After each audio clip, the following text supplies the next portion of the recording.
আসসালামু আলাইকুম গাইস, কি অবস্থা সবার? আশা করি সবাই ভালো আছো। দেন আমিও তোমাদের দোবাই ভালো আছি। আমিও ভালো আছি। সো আজকে কি ফ্রাইডে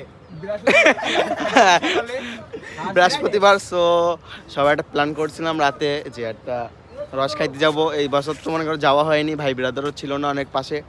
তো আজকে সবাই একসাথে হয়ে আসলাম, ঠিক আছে, রস খাইতে। সো মানে ভিউটা তোমাদের মাঝে ওটা শেয়ার করলাম।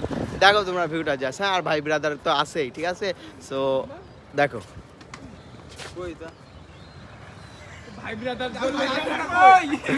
এই যে ভাই ব্রাদার আসছে, ঠিক আছে। তো রস খাওয়া শেষে ভিডিওটা করলাম। আর অবশ্যই শেয়ার কমেন্ট এগুলো যেন পাই ভাই ব্রাদার। আর পিকগুলো আছে মনে করো আইডিতে আইএফ আসিফ, ফেসবুক না মানে ফেসবুক প্রোফাইল, ঠিক আছে। তো গিয়ে দেখে আসছো। ধন্যবাদ, আল্লাহ হাফেজ ভাই ব্রাদার।